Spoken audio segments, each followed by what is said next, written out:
Uh, Good tool. This is a 4.5 inch handheld grinder.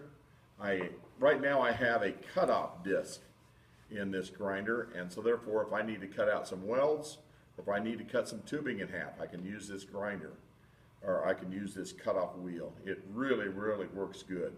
The big deal is if you're going to cut something off, make sure you're not torquing this disc one way or the other, because it will break on you. Okay?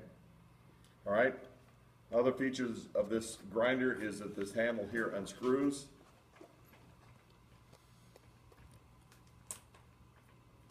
And you can replace that by putting it here at the top or over here on the right. Okay. Features that we need to make sure that are in place is the guard. So that if something malfunctions, we're not going to have any part of this disc coming back at you. All right. Another important feature, so that you can hear when you're 60, I would suggest wearing some ear protection. That's something that was not stressed very well, I don't think, when I was a kid or when I was little on the farm or in the shop, and so therefore now because of it I have some hearing issues. All right, so protect your ears. To change this disc out, again, there's a lock right here. I'm going to rotate it. Notice I'm unplugged. I'm going to rotate this disc until it locks in. Once it's locked in, I have a spanner wrench. Got a couple little pegs on it. Okay. The grinder, the discs, the spanner wrench, all of that stuff is located over in the north or in the southwest corner of the shop near the restroom, and it all should be there. And so when you get done, put it back there so the next guy knows where it's at.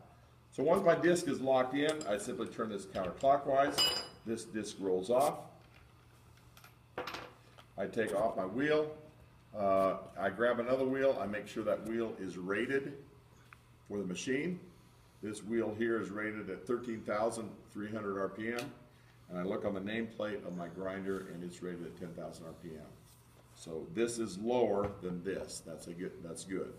We don't want this to be rated under the machine. Okay.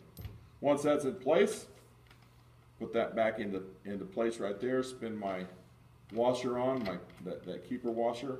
Rotate that until it locks in. Again, this does not have to be super tight.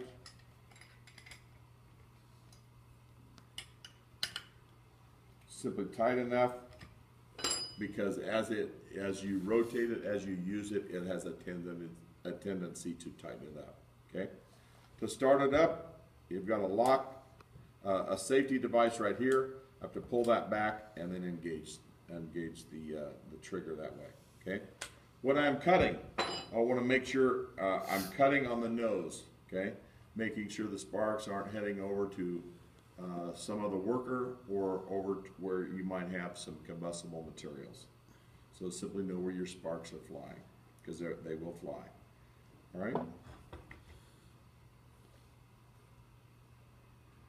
I think that's what I've got. I think that's all I have.